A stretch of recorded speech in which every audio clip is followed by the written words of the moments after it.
con el opuesto, es decir, con el central superior y con los dientes vecinos. ¿Ya?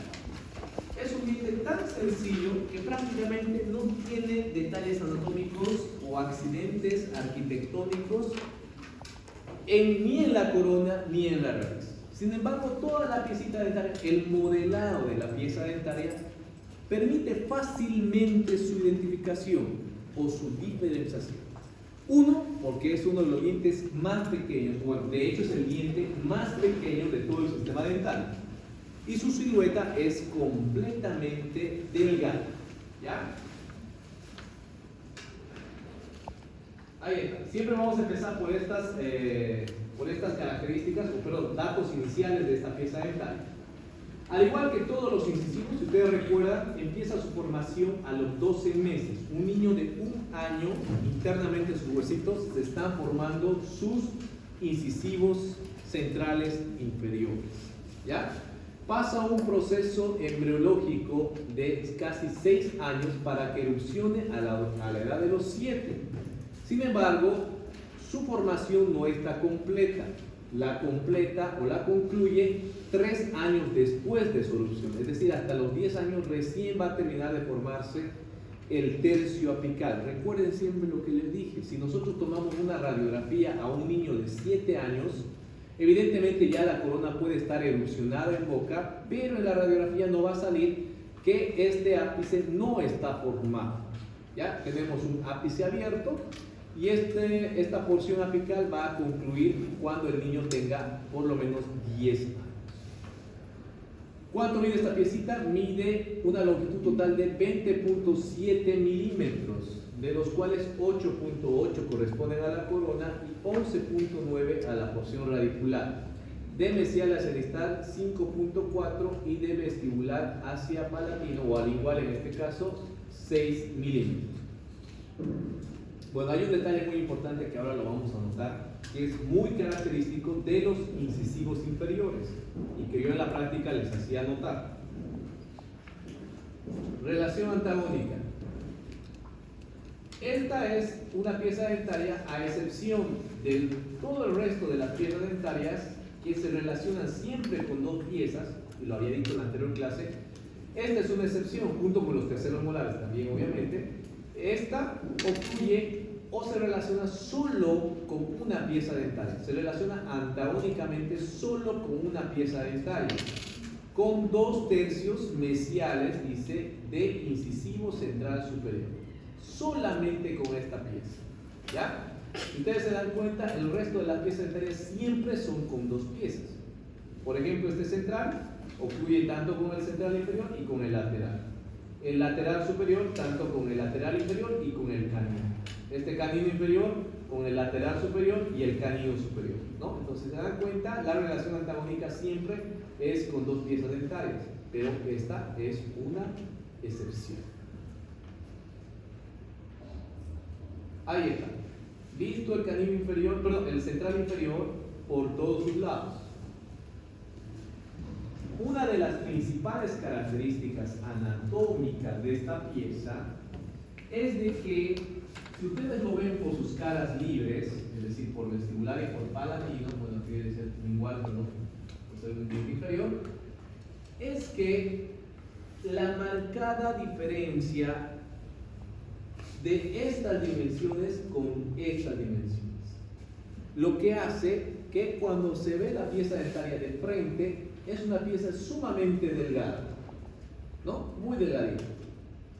Pero cuando se la ve por los lados proximales, es una pieza con una anchura considerable, o por lo menos notoriamente diferente o mayor a esta dimensión, ¿no? Esta dimensión es más ancho o es mayor a la dimensión mesiodistal. Es decir, el diámetro, la dimensión vestíbulo-lingual es mucho mayor al diámetro o a la dimensión mesiodistal. Esta es una característica muy importante y muy sobresaliente de los inferiores. Otro detalle que pasa en todos los dientes del arco inferior, y lo voy a mencionar ahora porque es el primer diente inferior que estamos estudiando, es que todos los dientes del arco inferior, la cara vestibular va a estar marcadamente inclinada hacia el lado lingual. ¿Ya? Todos, caninos, premolares y molares, es una regla de que esta tiene que estar inclinada hacia lingual. ¿Por qué creen que se da esta inclinación? ¿O por qué tiene que ser así? Sí, por eso. Por eso. Por la forma de la oclusión, ¿no? No se olviden que las las coronas de los superiores deben sobresalir a las coronas de los inferiores. Es por eso la inclinación de los inferiores, ¿no?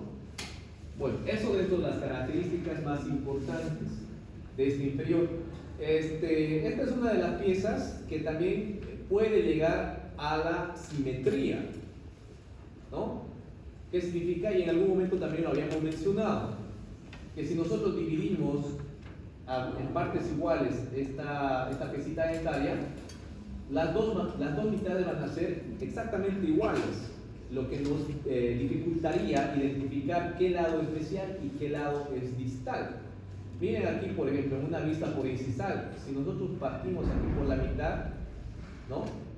Hacemos un corte, los dos lados van a ser exactamente iguales, por tanto nos dificulta identificar mesial y distal. Hay incisivos centrales con las raíces totalmente rectas y sin ningún tipo de desviación, al igual que los bordes incisales son completamente rectos. Entonces cuando suceden este tipo, o bueno, cuando se presentan de esa manera, muy difícilmente podamos identificar mesial y distal, ¿ya? Pero en algunas ocasiones tenemos para diferenciar. ¿Ya? Vamos a estudiar entonces la corona, principalmente de la cara vestibular de la porción coronal. Tiene una forma de trapecio isósceles, eso quiere decir que son sus bordes o sus ángulos, tanto de la base mayor y la base menor, mucho más equilibrados. El borde incisal es rectilíneo o ligeramente ascendente de mesial abajo hacia distal arriba. Aquí hay una diferencia con los superiores. Miren acá, el borde dice, en caso de que haya una inclinación de este borde, que sea completamente recto, si hay alguna inclinación, vendría a ser, dice, de mesial abajo hacia distal arriba. ¿Ya? Esa sería la forma de inclinación de un incisivo. Ascendente de mesial abajo hacia distal arriba. Dientes recién erupcionados presentan las escotaduras incisales, que se corresponden con la separación de los tres lóbulos de desarrollo, que en la teoría o en los incisivos superiores recibe un nombre específico. Si ustedes recuerdan, ¿cómo se llama esta característica de borde incisivo o bordes incisales trilobulados? ¿Alguien recuerda? ¿Cómo se llama esta característica anatómica en los incisivos superiores?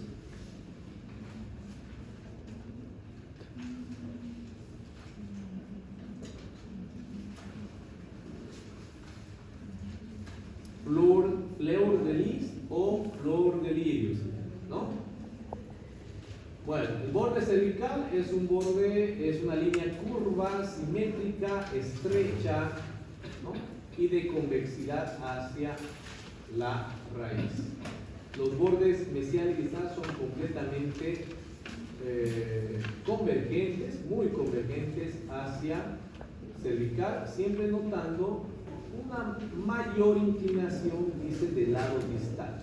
Siempre los distales son algo más inclinados que el lado mesial. Pero en como son inclinaciones más equilibradas, por ejemplo, si aquí tenemos el distal, como dice acá, 10 grados, una inclinación de 10 grados, acá tendrá una inclinación entre 9 y 8 grados, es decir, totalmente imperceptible, ¿ya? Pero para ser más exactos, distal siempre es más inclinado que el lado mesial. En cuanto a la superficie, no tenemos igual que los incisivos, algunos detalles anatómicos, solo que notar la marcada convexidad del tercio cervical. Este tercio es completamente redondeado y convexo, tanto en sentido mesiodistal como en sentido cérvico-incisal. Pero los tercios medio e incisal son ligeramente aplanados, ¿no? Es una superficie completamente lisa. Podemos encontrar algunas depresiones, dice, poco notables, que se corresponden con las escotaduras incisales. Acá, ¿no? Son leves excavaciones con una especie de escotaduras, ¿ya? Bien superficiales, que se corresponden con la separación de los tres lóbulos de desarrollo. La porción coronaria, la cara lingual.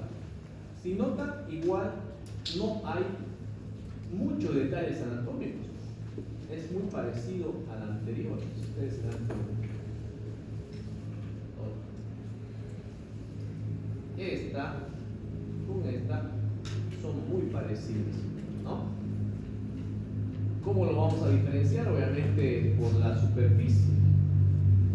Acá tenemos una superficie totalmente convexa y esta superficie en el tercio medio o el tercio incisal es una superficie más cóncava.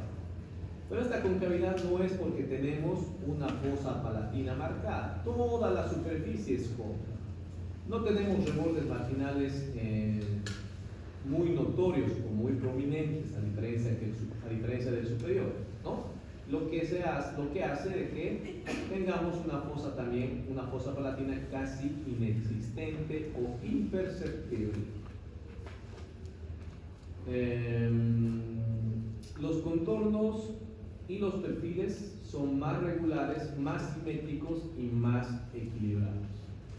Un cuarto lóbulo menos desarrollado, es más pequeño, pero siempre manteniendo esa convexidad o esa curvatura, ¿no?, en esta porción redondeada.